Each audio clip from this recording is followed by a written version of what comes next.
اعوذ باللہ من الشیطان الرجیم بسم اللہ الرحمن الرحیم الحمدللہ رب العالمین صلی اللہ علی محمد وآلہ اجمعین واللعنۃ الدائمۃ علی اعداء محمد وآل محمد اما بعد وفقنا اللہ وإیاکم للعلم والعمل الصالح انشاءاللہ تعالی۔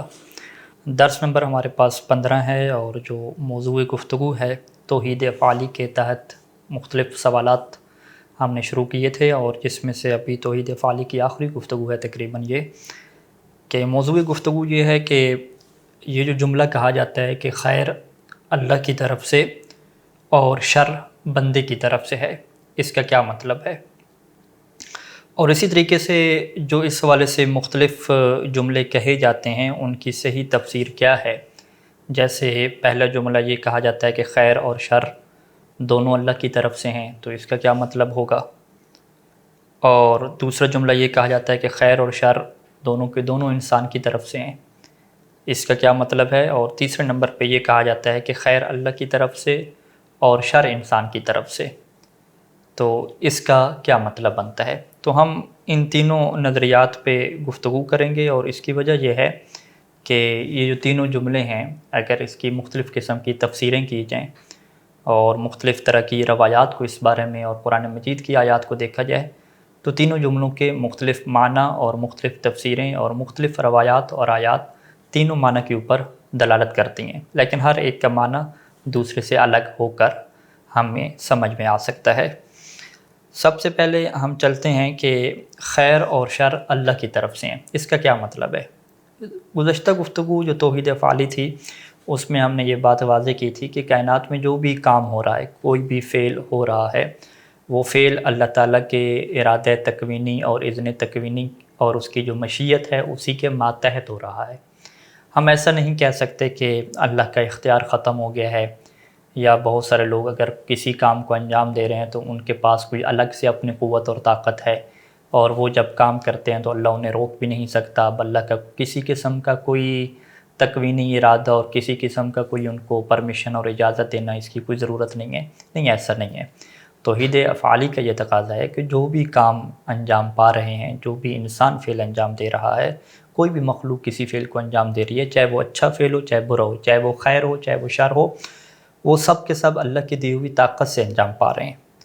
تو لہٰذا اس بنیاد پہ اگر کوئی بندہ اس بات کی تفسیر یوں کرتا ہے، اگر آپ اس سے یہ پوچھیں کہ خیر اور شر اللہ کی طرف سے ہیں تو تم اس کا کیا مطلب لیتے ہو، تو وہ اگر اس کا یہی مطلب بیان کرتا ہے کہ دیکھو جو ہم خیر کو انجام دیتے ہیں وہ بھی اللہ کی دی ہوئی قدرت اور اللہ کے اذن تکوینی اور ارادہ تکوینی کے ماتحت کرتے ہیں، تو لہٰذا یہ بھی اللہ کی طرف سے ہو گیا، یعنی اس کی جو قدرت اور طاقت ہے وہ اللہ کی طرف سے ہو گئی۔ اور اگر ہم شر کر رہے ہیں، کوئی کسی کو برا کام دنیا میں کر رہا ہے تو وہ بھی چونکہ اللہ کی دی ہوئی طاقت اور قدرت سے کر رہا ہے، اور وہاں پر بھی اللہ کے اذن تکوینی اور اللہ کا ارادہ تکوینی موجود ہے، تو لہٰذا وہ کہہ رہا ہے کہ میں اسی لیے کہہ رہا ہوں کہ شر بھی اللہ کی قدرت کی وجہ سے ہے۔ تو یہ معنی درست بن سکتا ہے، یعنی اگر انسان کو نیک کام کرنے کی وجہ سے کوئی اچھی جزا مل رہی ہے دنیا میں، اسے فرض کریں کہ دشمن کے مقابلے میں فتح مل رہی ہے اور دنیا کے حالات اس کے اچھے بن رہے ہیں، تو جسے ہم حسنہ کہتے ہیں، نیکی کہتے ہیں، بھلائی کہتے ہیں، تو یہ بھلائی بھی اللہ کی طرف سے اسے مل رہی ہے۔ اور اگر وہ اپنی برے کاموں کی وجہ سے، اپنی سستی کی وجہ سے کسی مصیبت کا شکار ہو رہا ہے، دشمن اس کے اوپر غالب آتا جا رہا ہے، اسے شکست ہو رہی ہے، اور اس کے جو اپنے فیملی کا نظام ہے، ایک معاشرے کا نظام ہے، وہ خراب ہوتا جا رہا ہے، تو اسے کیا کہتے ہیں؟ مصیبت۔ تو یہ جو مصیبت اور مشکلات ہیں یہ بھی اللہ کی طرف سے ہیں، کیونکہ یہ انسان کی جو قدرت اور طاقت اور اختیار ہے وہ اللہ کی طرف سے دی ہوئی ہے، تو اس حساب سے ہم کہہ سکتے ہیں کہ یہ اللہ کی طرف سے ہے۔ ہم قرآن مجید کی طرف چلتے ہیں کہ قرآن مجید اس حوالے سے ہماری کیا رہنمائی کرتا ہے۔ قرآن مجید میں یہ آیت آپ کے ہم سامنے رکھنے جا رہے ہیں جو سورہ نساء کی آیت 78 اور 79 ہے۔ اس میں کچھ لوگوں کی سوچ جو مشرکین عرب ہیں ان کی سوچ کو اللہ تعالیٰ نے یہاں پہ بیان فرمایا ہے۔ اعوذ باللہ من الشیطان الرجیم بسم اللہ الرحمن الرحیم وَإِن تُصِبْهُمْ حَسَنَةٌ يَقُولُوا هَٰذِهِ مِنْ عِنْدِ اللَّهِ، اگر انہیں کوئی بھلائی پہنچتی ہے، کوئی سکھ پہنچتا ہے تو وہ کہتے ہیں کہ ہاں یہ تو اللہ کی طرف سے ہے۔ وَإِن تُصِبْهُمْ سَيِّئَةٌ، اور اگر انہیں کوئی برائی پہنچتی ہے، برے حالات ان کے بن جاتے ہیں، یہ دشمن سے وہ شکست کھا جاتے ہیں، تو یقول ھذا من عندک، تو وہ اللہ کے رسول سے کہتے ہیں کہ یہ تو آپ کی وجہ سے ہے، یہ آپ کی طرف سے ہے۔ قل کل من عند اللہ، اب یہ جملہ بڑا اہم ہے۔ قرآن کیا کہتے ہیں اپنے حبیب سے کہ اے حبیب ان سے کہہ دیجئے کہ کل من عند اللہ، کہ سب کچھ اللہ کی طرف سے ہے۔ سب کچھ یعنی تمہیں اگر اچھائی بلائی اور سکھ پہنچ رہا ہے تو وہ بھی اللہ کی طرف سے ہے، تمہیں اگر برے حالات کو دیکھنا پڑ رہا ہے اور تمہیں برائی کے اندر جانا پڑ رہا ہے اور مشکلات اور مصیبت کے اندر جانا پڑ رہا ہے تو وہ بھی اللہ کی وجہ سے ہے۔ قل کل من عند اللہ، اے حبیب کہہ دیجئے کہ سب کچھ اللہ کی طرف سے ہے۔ فما هؤلاء القوم لا يكادوا يفقهون حدیثا، پھر انہیں کیا ہو گیا ہے کہ کوئی بات ان کی سمجھ میں نہیں آتی، یعنی قرآن نے یہاں پہ ایک انداز بدلا کہ تمہیں کیا ہو گیا کہ تمہیں یہ بات سمجھ نہیں آتی کہ سب کچھ اللہ کی طرف سے ہے، سب کچھ اللہ کی مشیت کی وجہ سے ہے، سب کچھ اللہ کے اذن تکوینی اور اس کی قدرت اور طاقت کی وجہ سے ہے۔ اب یہاں پہ تھوڑا سا ہم سیاق و سباق اگر اس کا دیکھیں تو صورتحال یہ تھی کہ مسلمانوں کو جب فتح اور نصرت ملا کرتی تھی تو وہ کہتے تھے کہ یہ اللہ کی طرف سے ملی ہے، اور جب انہیں شکست ملتی تھی تو وہ اللہ کے رسول کی طرف نسبت دیتے تھے، اور اس کی وجہ یہ مفسرین نے لکھی کہ یہ بالکل ایسی ہے جیسے حضرت موسیٰ کی قوم تھی۔ حضرت موسیٰ کی قوم حضرت موسیٰ کو برا شگون قرار دیتی تھی، کب؟ جب انہیں کوئی مشکل حالات دیکھنے پڑتے تھے۔ یہ بھی قرآن مجید نے بیان کیا، اور سورہ اعراف میں یہ بات موجود ہے کہ وَإِن تُصِبْهُمْ سَيِّئَةٌ يَتَطَيَّرُوا بِمُوسَىٰ وَمَن مَّعَهُ، اور اگر انہیں کوئی برائی پہنچتی، کوئی برے حالات آ جاتے تو اسے حضرت موسیٰ اور ان کے ساتھیوں کی بدشگونی ٹھہراتے اور کہتے کہ یہ انہی کی نحوست اور انہی کی وجہ سے یہ کام ہوا ہے۔ تو اسی طرح کی سوچ بالکل جو مشرکین عرب تھے یا جو نئے نئے مسلمان ہو رہے تھے ان کی بھی یہ سوچ تھی کہ جب انہیں فتح مل جاتی اور حالات اچھے بن جاتے تو کہتے کہ یہ اللہ کی طرف سے ہے، اور اگر ان مشرکین عرب جو نئے نئے مسلمان ہوئے تھے ان کو برے حالات درپیش آ جاتے تو وہ پھر اللہ کے رسول صلی اللہ علیہ وآلہ وسلم کو بدشگون قرار دیتے تھے اور کہتے تھے کہ یہ سارا انہی کی وجہ سے ہے۔ قرآن مجید نے ان سب کو رد کیا، اور قرآن نے کہا کہ قل کل من عند اللہ، کہ کہہ دو کہ یہ جو سب کچھ ہو رہا ہے یہ سب اللہ کی طرف سے ہے۔ تو اب یہاں پہ ہم اسی سوال کو رکھتے ہیں آپ کے سامنے کہ قرآن نے ایسا کیوں کہا کہ یہ جو اچھائی ہے، یہ جو برائی ہے، یہ جو حسنہ ہے، یہ جو مصیبہ ہے، یہ جو سیئہ ہے، یہ جو خیر ہے، مختلف الفاظ آپ کہہ سکتے ہیں، یہ سارے کا سارا کل من عند اللہ، یہ سب کچھ اللہ کی طرف سے ہے، ایسا قرآن نے کیوں کہا ہے؟ تو اس کی وجہ گزشتہ گفتگو سے آپ کے سامنے واضح ہونی چاہیے کہ گزشتہ گفتگو کے تحت جب ہم نے یہ کہا تھا کہ اذن تکوینی ضروری ہے، اللہ کا ارادہ تکوینی ضروری ہے، اور اللہ نے کائنات میں ایک نظام بنا کے رکھا ہے، اس نظام کے تحت اللہ کسی کو نہیں روکتا۔ کوئی اگر برا کام کر رہا ہے یا کوئی اگر اچھا کام کر رہا ہے تو اللہ اس کے ہاتھ کو فزیکلی طور پہ نہیں روکتا، اور وہاں پہ ہم نے مثالیں دی تھیں کہ تلوار میں روانی اور خنجر کا کام، گلے کا کاٹنا، گلے کا کٹ جانا، یہ سب کچھ اللہ کی طرف سے ایک نظام بنایا گیا ہے۔ اب یہی تلوار، یہی گولی، یہی بم کے ٹکڑے ایک مومن کے جسم کو بھی نقصان پہنچاتے ہیں، یہ بھی اللہ کی طرف سے ایک نظام ہے، اور یہی گولی، یہی خنجر، یہی تلوار ایک سرکش اور ظالم کے جسم کو بھی نقصان پہنچاتے ہیں۔ تو اس کا مطلب کیا ہو گیا کہ یہ جو نظام اللہ نے بنایا ہے یہ سب اللہ کی طرف سے بنا ہوا ہے۔ یہ جو علت اور معلول کا قانون ہے، یہ جو سبب اور مسبب کا قانون ہے، یہ کاز اور ایفیکٹس کا جو قانون ہے، یہ سب کچھ اللہ کی طرف سے ہے۔ اسی طریقے سے جب تم اچھے کام کرتے ہو اور تمہاری پلاننگ اچھی ہوتی ہے، تم اچھے طریقے سے چل رہے ہوتے ہو، تو اس کے بدلے میں اچھائی کا ملنا، نیکی کا مل جانا، حالات کا اچھا مل جانا، اچھے زمانے کا مل جانا، یہ بھی تمہاری وجہ سے ہو رہا ہے، اور تمہاری وجہ سے تبھی ہو رہا ہے کہ اللہ نے یہ نظام بنایا، اللہ نے یہ سسٹم بنایا ہے۔ تو لہٰذا کر تو تم رہے ہو، لیکن یہ ہو اللہ کی طرف سے رہا ہے۔ کس وجہ سے؟ کیونکہ یہ اللہ کے ایک نظام کے تحت ہو رہا ہے۔ اسی طریقے سے اگر تم برے کام کرتے ہو اور سستی کا شکار ہوتے ہو تو تمہیں حالات مشکل دیکھنا پڑتے ہیں، تو یہ بھی اللہ کے اسی نظام کی وجہ سے ہے۔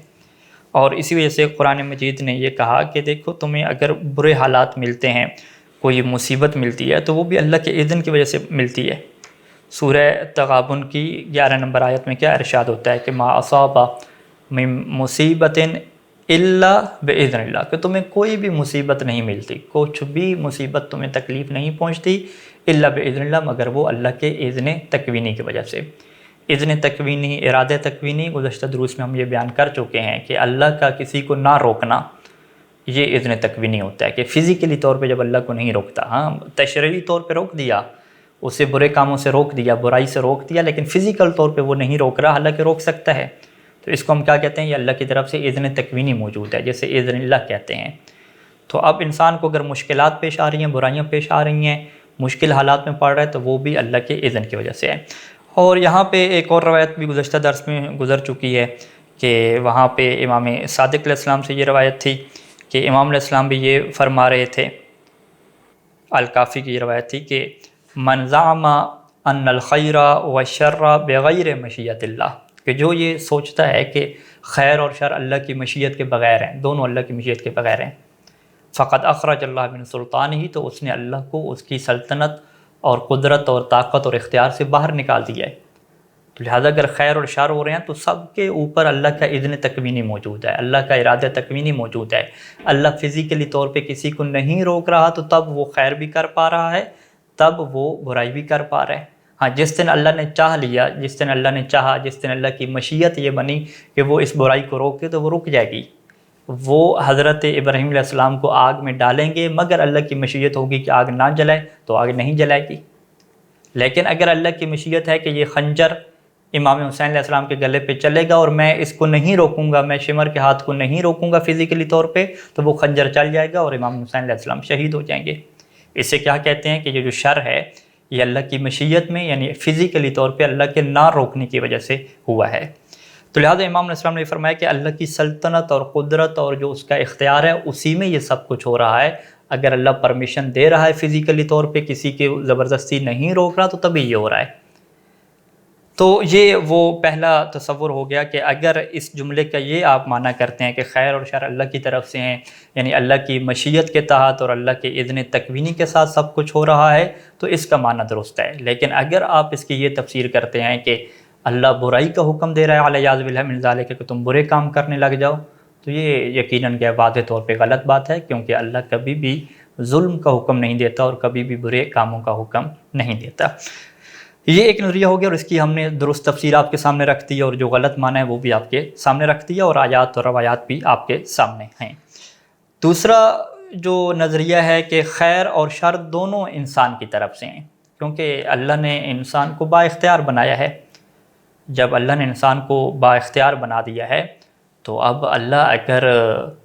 انسان کو با اختیار بنا رہا ہے، تو اگر انسان کافر بن رہا ہے تو وہ بھی اپنی وجہ سے، اور اگر انسان ایمان اور اسلام کے دائرے میں جا رہا ہے وہ بھی اپنی وجہ سے، یعنی خیر کو انجام دے رہا ہے تو وہ بھی انسان اپنی طرف سے انجام دے رہا ہے، اگر برائی کو انجام دے رہا ہے تو وہ بھی اپنی طرف سے انجام دے رہا ہے۔ قرآن مجید کی آیات میں ہے کہ ہم نے انسان کے لیے ہدایت کا رستہ اس کے سامنے رکھ دیا، اب چاہے تو وہ شکر گزار بندہ بنے، چاہے تو وہ انکار کرنے والا بن جائے۔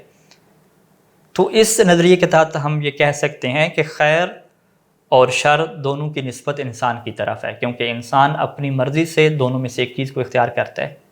یعنی ایسا نہیں ہے کہ خیر کو تو انسان اللہ کی طرف سے زبردستی طور پہ اختیار کر رہا ہو، کہ خیر کے اوپر اللہ نے انسان کو مجبور کر دیا ہو، لیکن برائی کے اوپر اللہ نے انسان کو مجبور نہ کیا اور برائی انسان اپنی مرضی سے کر رہا ہو۔ نہیں، ایسا نہیں ہے۔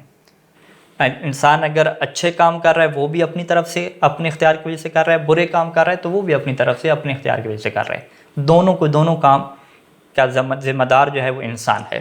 قرآن مجید میں یہ بات موجود ہے، اور ہم مختلف آیات آپ کے سامنے رکھنے جا رہے ہیں۔ یہ قرآن مجید کی آیت دیکھیے گا، سورہ شورى کی 30 نمبر آیت، کہ وَمَا أَصَابَكُم مِّن مُّصِيبَةٍ فَبِمَا كَسَبَتْ أَيْدِيكُمْ، کہ تمہیں جو مصیبت آتی ہے تو وہ تمہارے ہاتھوں کی کمائی سے آتی ہے، اس کا سبب تم خود بنتے ہو۔ تمہارے ہاتھ، تمہارا کام، تمہارا کردار، تمہارے کرتوت، یہ اس بات کا سبب بنتے ہیں کہ تم اس مشکل میں گر گئے ہو۔ وَيَعْفُو عَن كَثِيرٍ، اللہ بہت ساری باتوں کو اس سے اللہ معاف بھی کر دیتا ہے، لیکن بنیادی طور پہ جو مشکلات کا سبب بنے ہو وہ تم خود بنے ہو۔ اور روایات میں اسی بات کو اہل بیت علیہ السلام نے واضح فرمایا۔ امام صادق علیہ السلام سے یہ منقول ہے کہ امام نے یہ فرمایا کہ من زعم ان اللہ یأمر بالفحشاء فقد کذب علی اللہ، کہ جو یہ سوچے کہ اللہ نے برائیوں کا حکم دے رکھا ہے تو وہ تو اللہ کے اوپر جھوٹ بول رہا ہے، واضح طور پہ وہ جھوٹی نسبت دے رہا ہے اللہ کی طرف۔ ومن زعم ان الخیر والشر الیہ، اور جو یہ سوچے کہ خیر اور شر وہ اللہ کی طرف سے ہو رہے ہیں، انسان نے کچھ بھی نہیں کیا۔ من زعم ان الخیر والشر الیہ، کہ شر اور خیر وہ اللہ کی طرف سے ہو رہے ہیں، بندہ کچھ بھی نہیں کر رہا، فقد کذب علی اللہ، تو اس نے بھی اللہ کے اوپر جھوٹ باندھا ہے۔ تو اس کا مطلب کیا ہے کہ خیر اور شر انسان خود کر رہا ہے، نہ کہ یہ خیر اور شر کی نسبت وہ اللہ کی طرف دے رہا ہے کہ اللہ ہی اس سے خیر کروا رہا ہے، اللہ ہی اس سے شر کروا رہا ہے، اللہ ہی اس سے نیک کام کروا رہا ہے، اللہ ہی اس سے برے کام کروا رہا ہے۔ تو اگر کوئی اس طرح کی بات سوچتا ہے تو وہ اللہ کے اوپر جھوٹ باندھ رہا ہے۔ اسی طریقے سے امام صادق علیہ السلام سے یہ ایک طویل روایت ہے کہ جس میں ایک زندیق نے بہت سارے امام علیہ السلام سے سوال پوچھے تھے، کہ اس میں سے ایک سوال اس نے یہ پوچھا کہ فالعمل الصالح من العبد هو فعله والعمل الشارع من العبد هو فعله۔ اس نے یہ سوال پوچھا کہ یہ جو عمل صالح ہے، نیک عمل کوئی عبد اور انسان کرتا ہے تو کیا یہ اس کا اپنا فعل ہے؟ اور اسی طریقے سے اگر وہ برا کام کرتا ہے تو کیا یہ بھی اس کا اپنا فعل ہے؟ کہیں ایسا تو نہیں ہے کہ اللہ اس سے اچھے کام بھی کروا رہا ہے اور اللہ ہی اس سے برے کام کروا رہا ہے، بندہ کچھ بھی نہیں کر رہا۔ تو امام علیہ السلام نے کیا جواب دیا؟ قال علیہ السلام العمل الصالح من العبد بفعلہ واللہ بہ امرہ، کہ نیک جو کام ہے بندے کی طرف سے اس کے اپنے فعل کی وجہ سے ہے، واللہ بہ امرہ، اور اللہ نے اس چیز کو اسے حکم دیا ہے، اللہ نے حکم بھی دیا ہے کہ تم نیک کام کرو۔ والعمل الشارع من العبد بفعلہ، اور جو برا کام ہے بندے کی طرف سے وہ بھی اس کے اپنے فعل کی وجہ سے ہے، لیکن واللہ عنہ نہاہ، لیکن اللہ نے اسے روک کے رکھا ہے، زبردستی اس کے ہاتھ کو نہیں روکا لیکن اسے حکم دیا ہے، اسے نہیں کی ہے، اسے منع کر کے رکھا ہے کہ تم نے یہ کام نہیں کرنا، یعنی اس کے لیے قانون بنا دیا ہے، قانونی طور پہ وہ کام منع ہے، لیکن پھر بھی انسان اپنے فعل کی وجہ سے اس کام کو انجام دیتا ہے۔ زندیق نے یہ سوال پوچھا کہ الیس فعلہ بالآلہ التی رکبها فیہ، کہ زندیق نے سوال کیا کہ کیا یہ انسان نے یہ جو فعل کیا ہے، برا کام یا اچھا کام، یہ اس آلہ کی وجہ سے نہیں کیا کہ جو اللہ نے اس کے اندر رکھا تھا، یعنی وہ قدرت، وہ اختیار جو اللہ نے اس کو دے دی تھی، انسان نے اسی کی وجہ سے نہیں کیا کام؟ تو اس کا مطلب یہ تو اللہ کے آلے کی وجہ سے یہ کام ہو رہا ہے، تو اللہ نے ایک آلہ بنا دیا، وہی آلہ وہ کام کر رہے ہیں۔ جیسے آپ کوئی مشین بناتے ہیں، وہ مشین آگے جا کے کام کر رہی ہے، کسی کا نقصان کر رہی ہے، تو بندے کیا کہتے ہیں کہ یہ اس بندے نے مشین یہاں پہ بنا کے لگائی ہے تو اسی وجہ سے ہمارا نقصان ہو رہا ہے سارا، مشین خود تو کوئی کام نہیں کرتی۔ تو زندیق نے یہ سوال رکھا کہ آپ تو یہ کہہ رہے ہیں کہ انسان اچھا کام بھی اپنے فعل کی وجہ سے کرتا ہے اور انسان برا کام بھی اپنے ہی فعل کی وجہ سے کرتا ہے، تو جب کہ یہ اسی آلہ کی وجہ سے ہے کہ جو اللہ نے اس کے اندر رکھا ہے، تو یہ تو پھر اللہ کا فعل ہونا چاہیے دونوں کے دونوں۔ تو امام علیہ السلام نے کیا جواب دیا؟ فرمایا کہ وَلَٰكِنْ بِالْآلَةِ الَّتِي عَمِلَ بِهَا الْخَيْرُ قَدْرَ عَلَى الشَّرِّ، کہ یہ آلہ کے ذریعے سے ہے کہ اللہ نے اس کو قدرت دی ہے مگر یہ انسان مجبور نہیں ہو گیا۔ بالآلہ التی عاملہ بہا الخیر، کہ وہ آلہ کہ جس کے ذریعے سے انسان خیر کو انجام دیتا ہے، قادر علی الشر، تو یہ اسی برائی کے اوپر بھی اسی آلہ کے ذریعے سے قادر ہے کہ الذی نہاہ عنہ، کہ جس برائی سے اللہ تعالیٰ نے اس کو روک دیا ہے۔ تو اسی آلہ کی وجہ سے جو اللہ نے اسے کو دیا ہے، یہ انسان قدرت رکھتا ہے کہ چاہے تو اس کے ذریعے سے اچھا کام کرے، چاہے تو اس کے ذریعے سے برا کام کرے۔ تو لہٰذا اس روایت سے واضح ہو گیا کہ انسان اگر اچھا کام کر رہا ہے یا برا کام کر رہا ہے تو وہ انسان اپنے فعل کی وجہ سے کر رہا ہے، اللہ نے اسے قدرت دی ہے، اختیار دیا ہے۔ تو لہٰذا یہ دوسرا نظریہ ہو گیا کہ خیر اور شر یہ دونوں کے دونوں انسان کی طرف سے ہیں۔ اب یہ دو نظریہ آپ کے سامنے ہو گئے، پہلا کہ خیر اور شر اللہ کی طرف سے، کیا مطلب کہ اللہ کی قدرت اور طاقت کی وجہ سے یہ انجام پا رہے ہیں۔ دوسرا خیر اور شر انسان کی طرف سے، کیا مطلب کہ یہ انسان کے اپنے فعل اور اپنے اختیار کی وجہ سے انجام پا رہے ہیں۔ تیسرا نظریہ کہ خیر اللہ کی طرف سے ہے اور شر انسان کی طرف سے ہے۔ یہ بات بھی آیات قرآن میں موجود ہے، روایات میں موجود ہے، اور یہاں پہ ہم قرآن مجید کی آیات میں سے ایک آیت آپ کے سامنے رکھنے جا رہے ہیں، سورہ نساء کی 79 نمبر آیت، کہ ما اصابک من حسنۃ فمن اللہ وما اصابک من سیئۃ فمن نفسک، کہ تمہیں جو حسنہ اور بلائی اچھائی پہنچتی ہے وہ اللہ کی طرف سے ہے، اور تمہیں جو برائی پہنچتی ہے، جو مشکل اور مصیبت پہنچتی ہے، فمن نفسک وہ تمہاری طرف سے ہے۔ تو سیئہ اور حسنہ، نیکی اور برائی، خیر اور شر، تو خیر اللہ کی طرف سے اور جو شر ہے وہ خود تمہاری طرف سے۔ تو قرآن مجید نے یہ بات بیان کر دی۔ اور امام رضا علیہ السلام سے یہ روایت بھی منقول ہے کہ راوی یہ کہتا ہے کہ میں نے امام سے سوال کیا کہ اللہ فوض الامر الی العباد، کہ کیا اللہ نے سارے کا سارا معاملہ بندوں کے حوالے کر دیا ہے، اب اللہ کا کوئی کردار نہیں رہا نیکی اور برائی کے کاموں میں؟ قال اللہ اعز اعز من ذالک، تو امام نے فرمایا کہ اللہ اس سے زیادہ مضبوط ہے، اس سے زیادہ عزت والا ہے، طاقت والا ہے۔ یعنی دنیا میں تو آپ یہ سوچ سکتے ہیں کہ کوئی مخلوق اگر کوئی چیز کسی کے حوالے کر دے تو اب اس کا اختیار ختم ہو جائے، اس کی جو عزت اور مضبوطی ہے وہ ختم ہو جائے، لیکن یہ اللہ کے نسبت سے ہم یہ گمان کریں کہ اس نے بندوں کے حوالے کوئی چیز کر دی اور پھر اللہ اس کے اوپر قدرت نہیں رکھتا، تو امام فرمایا کہ نہیں، اللہ اعز من ذالک، اللہ اس سے زیادہ عزت، طاقت اور مضبوطی والا ہے۔ فقلت فجابرہم علی المعاصی، تو اب راوی نے کیا کہا کہ اگر اللہ عزت اور غلبہ اور طاقت رکھنے والا ہے تو کیا اللہ نے گناہوں کے اوپر انسان کو مجبور کر دیا ہے؟ تو قال، امام نے فرمایا کہ نہیں، اللہ اعدل واحکم من ذالک، اللہ سب سے زیادہ عادل بھی ہے، سب سے زیادہ حکمت والا بھی ہے، سب سے زیادہ مضبوط بھی ہے۔ تو جب وہ ظالم نہیں ہے، عادل ہے، تو وہ اس بات سے بلند ہے کہ وہ لوگوں کو برائیوں کے اوپر مجبور کرے اور پھر انہیں سزا بھی دے۔ قال ثم قال، تو پھر اس نے کہا کہ، پھر راوی کہتا ہے کہ ثم قال، امام علیہ السلام نے فرمایا کہ قال اللہ، کہ اللہ نے یہ فرمایا، یا ابن آدم، اے ابن آدم، انا اولا بحسناتک منک، کہ میں زیادہ حق رکھتا ہوں تجھ سے تمہاری نیکیوں کے اوپر۔ یعنی تم جب نیک کام کرتے ہو تو نیکیوں کے اوپر میرا زیادہ حق ہے کہ میں یہ کہوں کہ وہ نیک کام میں نے کیا ہے۔ وَأَنْتَ أَوْلَى بِسَيِّئَاتِكَ مِنِّي، اور جب تم برائی کرتے ہو تو تم زیادہ حق رکھتے ہو کہ تم یہ کہو کہ تم نے برائی خود کی ہے۔ عَمِلْتَ الْمَعَاصِي بِقُوَّتِي، اور تم نے معاصی اور برائیوں کو انجام دیا ہے اس قوت اور طاقت کے ذریعے سے کہ الَّتِي جَعَلْتُهَا فِيكَ، جو قوت اور طاقت میں نے تمہارے اندر رکھی ہے۔ یعنی اس روایت کے مطابق اور قرآن مجید کی اس آیت کے مطابق ہمارے سامنے نتیجہ کیا آتا ہے کہ اچھائی کی نسبت ہم اللہ کی طرف دیں گے اور برائی کی نسبت ہم بندے کی طرف دیں گے۔ تو لہٰذا یہ تیسرا نظریہ بنے گا کہ خیر اللہ کی طرف سے اور شر انسان کی طرف سے ہے۔ لیکن ہم جانتے ہیں کہ لا جبر ولا تفویض، کہ جبر نہیں ہے، جبر اچھائی کے اوپر بھی نہیں ہے کہ اچھائی کے اوپر انسان مجبور ہو چکا ہو۔ جب انسان اچھے کام کرنے کے اوپر مجبور ہو چکا ہے تو پھر اس کے اوپر انعام ہی نہیں بنتا، اس کے اوپر ثواب اور جنت نہیں بنتی، کیونکہ وہ تو مجبور تھا اچھے کام کرنے کے اوپر، اس نے اپنے ارادے اور اختیار سے تو نہیں کیا۔ تو پھر یہ ہم کیوں کہتے ہیں کہ خیر اللہ کی طرف سے ہے؟ پھر امام نے کیوں فرمایا کہ اللہ یہ فرماتا ہے کہ میں زیادہ حق رکھتا ہوں کہ تم نیکیوں کی نسبت میری طرف دو؟ ایسا کیوں ہے؟